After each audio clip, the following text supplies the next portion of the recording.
Halo semuanya, kembali lagi dengan saya Meta Anggreni. Kali ini saya akan menjelaskan materi tentang virtual machine pada VirtualBox. Oke, yang pertama di sini nanti saya akan menjelaskan tentang bagaimana caranya menginstal Ubuntu pada VirtualBox. Yang kedua, kita akan membahas tentang apa kegunaan power off dan save pada virtual machine. Lalu yang ketiga, kita akan mencoba mengcloning virtual machine. Kemudian yang keempat, kita juga akan mencoba snapshot virtual machine-nya. Dan yang kelima, kita akan mencoba mengekspor dan mengimport pada virtual machine. Pertama, kita akan menginstal Ubuntu pada VirtualBox. Sebelum menginstal Ubuntu, yang pertama kita perlu mendownload lebih dahulu VirtualBox. Kalian bisa lihat pada video ini, saya akan menampilkan video saya sebelumnya bagaimana caranya menginstal VirtualBox. Kalian bisa langsung saja mengikuti langkah-langkah yang ada di video ini.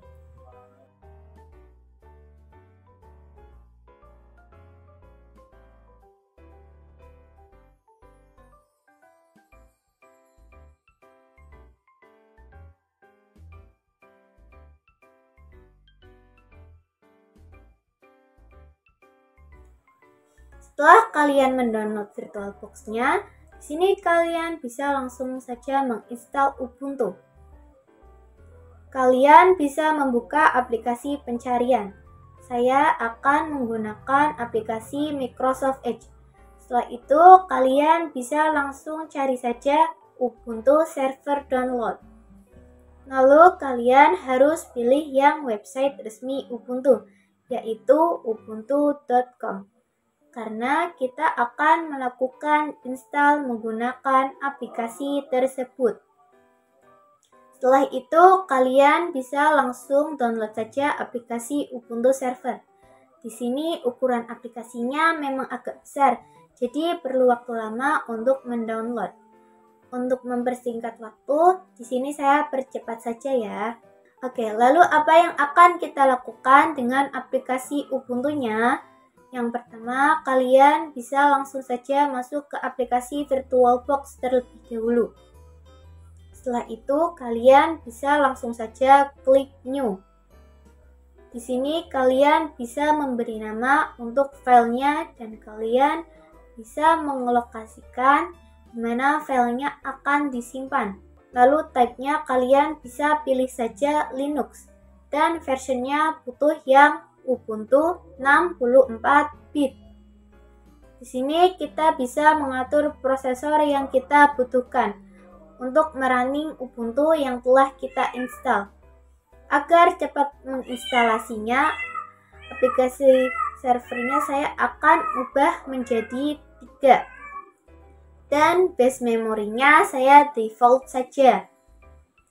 Lalu ini storage yang bisa kalian atur sesuai dengan kebutuhan yang mau kalian running. Di sini saya tidak mau yang terlalu banyak, jadi saya memilih 25 GB. Setelah itu kalian bisa next saja dan lalu klik finish. Jika sudah, kita bisa langsung start saja.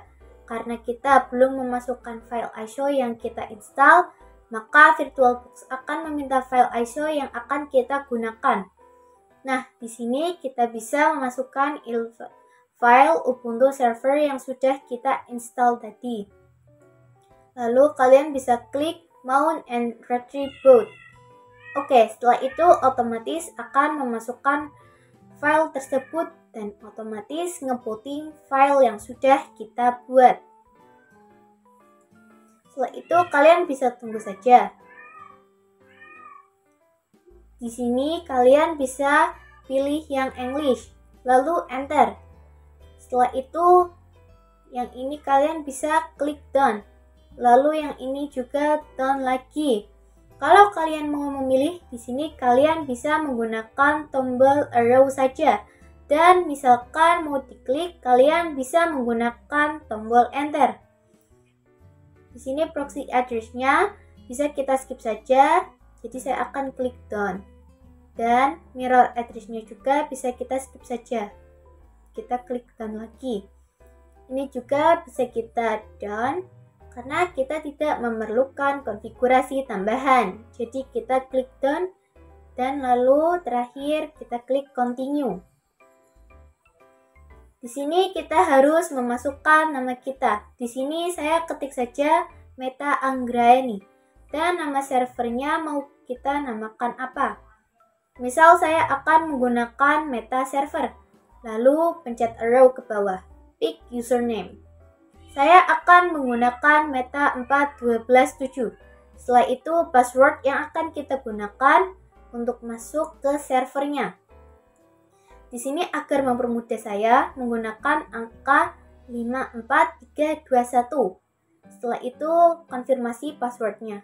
Lalu klik done.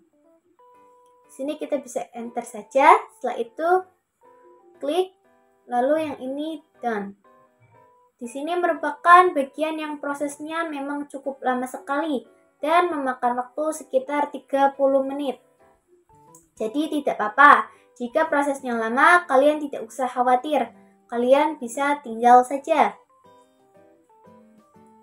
Jika sudah selesai, lalu ada tulisan berwarna merah, kalian bisa klik enter. Karena itu hanya membutuhkan konfirmasi dari kalian.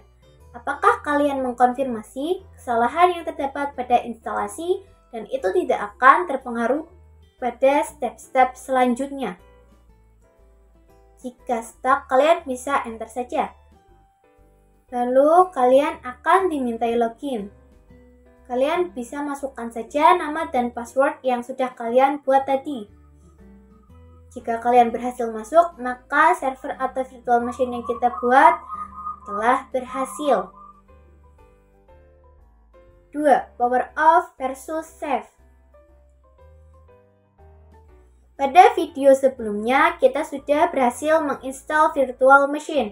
Nah, sekarang kita akan mencoba belajar mematikan virtual machine kita. Kalian bisa klik close saja. Lalu di sini akan ada beberapa pilihan untuk mematikan virtual machine-nya. Yang pertama ada save the machine state. Jika kalian memilih save the machine state, maka kalian nanti posisi virtual machine-nya akan tetap seperti ini. Jadi kalau kita nyalakan nanti, itu langsung start seperti ini. Jadi tidak berubah. Oke, akan saya coba close, lalu pilih yang save the machine state. Nah, kalian bisa perhatikan di sini akan ada tulisan save it.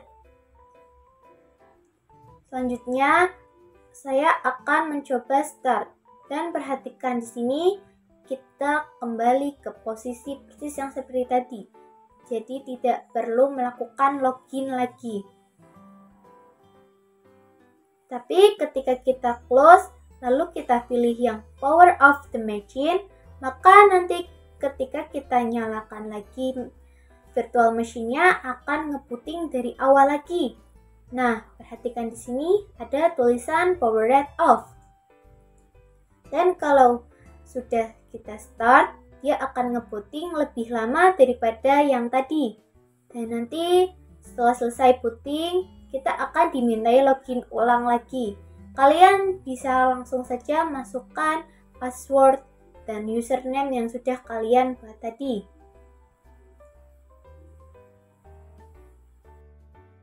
3. Clone virtual machine. Apa sih clone virtual machine itu? Clone virtual machine merupakan metode atau cara yang digunakan untuk menduplikasi atau membuat ulang server yang sudah kita miliki. Jadi jika kita mempunyai server nih dan kita mau membuat menjadi 2 atau 3 atau 4, kita tidak perlu menginstal ulang. Jadi kita tinggal menduplikasikan saja. Nanti server yang baru hasil duplikasinya isinya akan sama dengan server yang sudah kita buat sebelumnya. Oke, langsung saja kita coba. Kalian bisa memilih server punya kalian yang mana yang mau kalian clone. Setelah itu kalian bisa klik kanan dan lalu klik yang clone. Setelah itu kalian akan ditanya di mana kalian ingin menyimpan filenya. Setelah itu kalian bisa klik next saja. Lalu di sini ada dua clone type atau terdapat dua tipe duplikasi yang bisa kita gunakan. Nah, di sini ada full clone dan linked clone. Apa sih bedanya? Jika full clone, itu dia akan menduplikasi seluruh isi file yang ada pada virtual machine-nya atau server kita. Sedangkan yang linked clone, itu dia hanya menduplikasi konfigurasi pada saat snapshot terakhir saja atau save terakhir saja. Jadi saya akan memilih full clone saja. Lalu bisa kalian klik finish. Ini prosesnya tidak terlalu lama seperti membuat Ubuntu server yang baru. 4. Snapshot virtual machine. Apa sih snapshot itu? Jadi, snapshot adalah berupa salinan persis dari suatu data atau arti lain sebagai salinan titik waktu baca dari grup volume untuk mencegah data hilang akibat gagalnya proses pengembangan. Di sini terdapat status server dan di sini terdapat 3 konfigurasi IP address. Maka server akan snapshot dan ketika setelah snapshot terdapat perubahan atau konfigurasi tambahan. Seperti ini, kalian bisa lihat terdapat konfigurasi tambahan yaitu 10.10.10.1 dan terdapat error atau gangguan dari server. Maka status server tersebut akan kembali ke status awal. Oke, langsung saja kita praktekkan sekarang.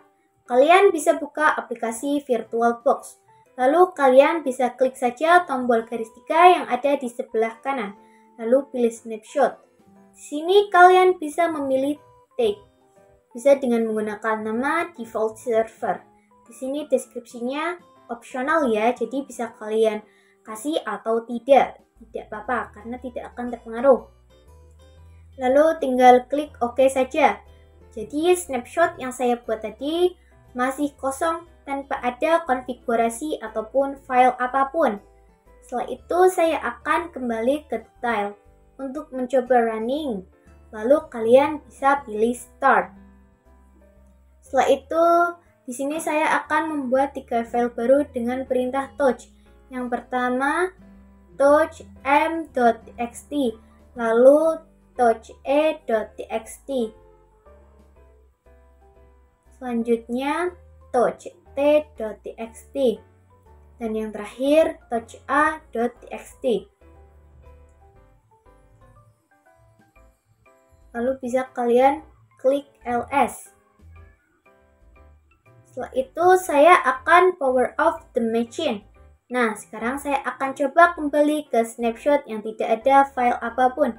Di sini saya klik default servernya lalu restore. Di sini ada 2 opsi, dengan checklist atau tidak. Jadi maksudnya adalah ketika saya restore kembali ke defaultnya, status saya yang tadi terdapat 3 file sekarang bisa langsung dibuatkan snapshotnya juga. Tetapi saya tidak akan membuat snapshot data yang tadi. Jadi saya tidak akan men-checklist dan langsung restore saja. Kemudian kita kembali ke detail lalu start lagi. Oke, kita tunggu saja. Lalu kita coba login. Setelah itu saya mencoba untuk ls. Apakah masih ada filenya atau tidak? Jika ada file yang tertampil, maka snapshotnya gagal. Jika tidak, snapshot yang kita buat berhasil. Oke, setelah saya ls tidak ada file yang tertampil ya, karena saya sudah kembali ke status awal ketika saya membuat snapshotnya. 5. Export import virtual machine. Jadi kita bisa mengekspor dan mengimport virtual machine kita untuk berbagi kepada teman kita atau mungkin ke orang lain yang mau punya file kita. Kali ini kita akan mencoba ekspor dan import virtual machine. Pertama, kita bisa memilih file yang mau kita ekspor. Lalu kalian bisa klik kanan. Di sini kalian bisa memilih yang ekspor. Jadi kalian bisa next saja. Atau kalian mau memilih di mana hasil ekspornya ini, langsung next saja. Lalu klik finish dan yang ini bisa oke saja.